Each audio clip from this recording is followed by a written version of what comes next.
नमस्कार, मैं बालकृष्ण और आप देख रहे हैं न्यूज 4 हेडलाइंस। G20 खत्म हो चुका है, लेकिन इसको श्रेय लेने की होड़ मची है, खास करके अंतर्राष्ट्रीय लेवल पे। जिस तरीके से इसका समापन हुआ दिल्ली में, जिस तरीके से समापन कार्यक्रम किया गया, नरेंद्र मोदी अपने आप को जिस तरीके से प्रोजेक्ट कर रहे हैं, और बाकी मीडिया जो कहा जाता है कि मोदी मीडिया उनको ज़्यादा प्रोजेक्ट करती है, और G20 का पूरा श्रेय नरेंद्र मोदी को दिया जा रहा है। मेरे साथ जेडीयू के MLC हैं और मुख्य प्रवक्ता हैं नीरज जी। G20 में कुछ खास हुआ है क्या? नहीं, मैं तो G20 का सम्मेलन हुआ। जो भारतीय जनता पार्टी के लोग इसकी राजनीतिक मार्केटिंग करना चाहते हैं, उनको लग रहा है कि अजूबा टाइप का कुछ काम नरेंद्र मोदी ने कर दिया। शौचालय में भी चले जाइए, स्टेशन पर चले जाइए, जहां जाइएगा दाढ़ी वाला चेहरा मिल जाएगा। लेकिन प्रेस कॉन्फ्रेंस नहीं हुआ। सवाल नंबर 1 कि प्रेस कॉन्फ्रेंस आपने क्यों नहीं किया। सवाल नंबर 2, जब देश का संविधान में आज भी गजट में इंडिया लिखा हुआ है, तो किसकी इजाजत से आपने भारत लिख दिया? ये तो संवैधानिक व्यवस्था का सवाल है। सवाल नंबर 3, ये लोकतंत्र है कि राजतंत्र है? आपने सोना चांदी का थाली परोस दिया वहां, और देश का प्रतीक चिन्ह, अशोक चिन्ह आप वहां पर रख देते हैं। तब तो खाली के टेबल पर आप तिरंगा रख दीजिएगा। ये क्या हो रहा है देश के अंदर में? प्रतीक चिन्ह हमारा गौरव है, सम्मान है, हमारा प्रतिष्ठा है, लेकिन इजाजत नरेंद्र मोदी आपको किसने दे दिया? ये कि चांदी का थाली सोना ही राजतंत्र है क्या? इसके पहले सम्मेलन नहीं हुआ है? या निकाल के लोग देख लें इतिहास के पन्नों को उल्टे कि इंदिरा जी ने जब गुटनिरपेक्ष सम्मेलन किया था तो क्या था। सवाल नंबर 4 मेरा है कि भाई इस देश के अंदर में दिल्ली के मेहमानों में जब आए दिल्ली में, तो लॉकडाउन जैसा माहौल बना दिया। इसके पहले भी सम्मेलन हुए थे, कहीं कोई पर्दा नहीं घेरा जाता था। है अगर गरीबी है तो गरीबी से लड़ेंगे हम, गरीबी हटाओ का नारा लगा करके हम लड़ते रहे, भुखमरी से लड़ते रहे, लेकिन अपने पर्दा लगा देना गरीबों के बस्तियों में दिल्ली में, घर से नहीं निकलने नहीं देंगे, भाई क्या हो रहा था? ये देश के अंदर एक नई परंपरा विकसित हो रही है जो अच्छी परंपरा नहीं है। हम यह जानना चाहते हैं कि मात्र 18 देश भाग लिया तो अपना पीठ थपथपा रहे हैं, और 1983 में गुटनिरपेक्ष सम्मेलन हुआ, 136 देशों ने भाग लिया था, तब तो कोई नहीं बात कह रहा था। तो ये देश का गौरव है, देश को गौरव हुआ था कि इंदिरा जी के नेतृत्व में यह हुआ था। और कृपा करके नरेंद्र मोदी जी बोल दीजिए, विश्व गुरु बन रहे हैं आप। अगली बार ट्रंप सरकार अमेरिका में प्रचार करने गए थे, और ट्रंप हो गए जेल में डंप। इनका आशीर्वाद मिला, बेचारे गए जेल, तो रूस और चीन भी भाग नहीं लिया। और आपकी जुबान खामोश क्यों रही अंतर्राष्ट्रीय मंच पर कि चाइना हमारा अरुणाचल प्रदेश में, लद्दाख के इलाके में हमारी सीमा में अतिक्रमण कर लिया है?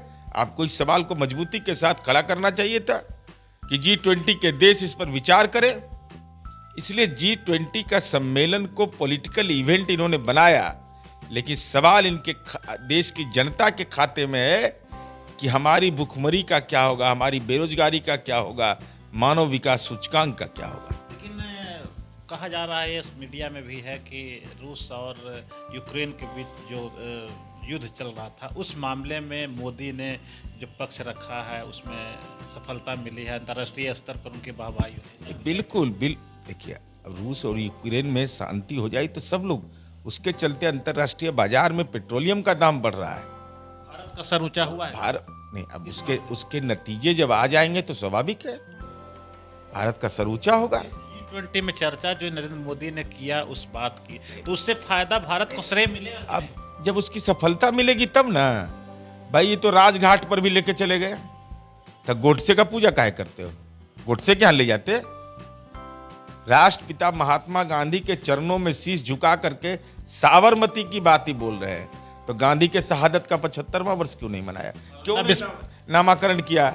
आजादी का अमृत महोत्सव आप लिखते हैं, लेकिन यह क्यों नहीं लिखा आपने कि गांधी के शहादत का 75वां वर्ष है ये। नालंदा विश्वविद्यालय के भी चर्चा हुई। अरे नालंदा ये हमारा क्रिएशन है ना, हमारा देन है ना, इनके खाते में क्या है, लेना न देना छुछे फूले ना।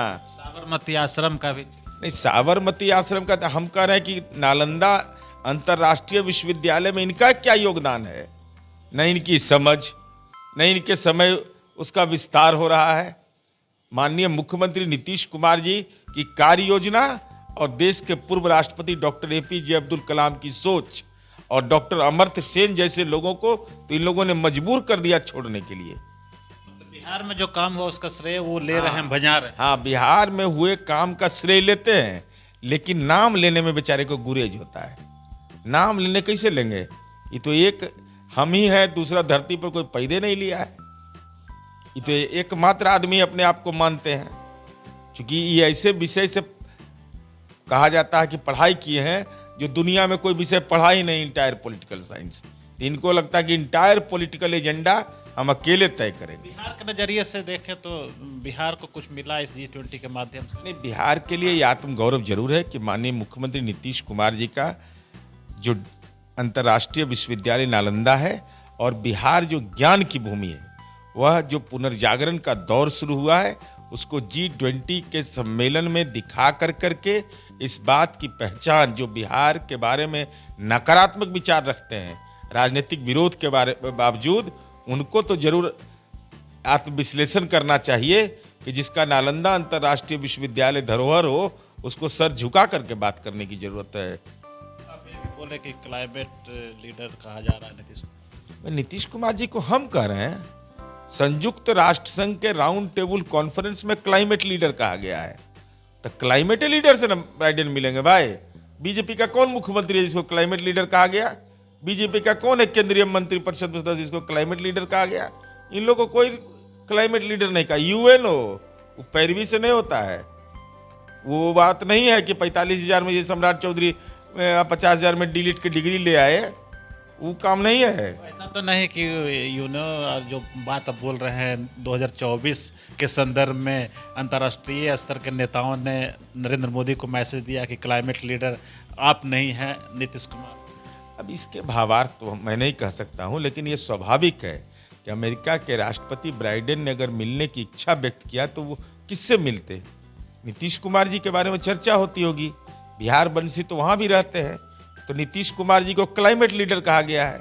भाजपा के किसी नेता को तकदीर में लिखा हुआ नहीं है, तो बाइडेन उनसे नहीं मिलेंगे तो इन लोग से मिलेंगे, तड़ीपार वाला से मिलेंगे। चंदन टिक्का वाला वो मामला है, वो मामला तो कर्म का है, तो कर्म पुरुष से मिले। 2024 में नीतीश कुमार 2024 में इंडिया जीतेगा, भाजपा हारेगा। एक लक्ष्य है, किसी पद के हम आकांक्षी नहीं है, लेकिन जिसने हमारे साथ विश्वासघात किया है हम उनका इलाज जरूर चाहेंगे कि जनता कर दे। तो ये थे नीरज कुमार जी, अपनी बेबाक टिप्पणी के लिए जाने जाते हैं और प्रवक्ता हैं, और जो श्रेय मिलने की और देने की होड़ जो लगी थी G20 के लिए, उसमें इन्होंने साफ साफ जवाब इन्होंने दिया है कि बिहार के मुख्यमंत्री ही क्लाइमेट लीडर है, और उस पर मुहर यूनो के तरफ से ही दिया गया है। तो कहा जा सकता है इनका इशारा साफ तौर पर है कि 2024 में अगर इस देश को कोई बचा सकता है तो वो है बिहार के मुख्यमंत्री नीतीश कुमार, और इस बात की पुष्टि उस G20 की बैठक के माध्यम से भी की गई है। हम किसी और शख्सियत से बात करेंगे, तब तक हमें दीजिए याद। नमस्कार। अगर आपको ये खबर अच्छी लगी तो चैनल को सब्सक्राइब करना नहीं भूलें और बेल आइकन जरूर दबाएं।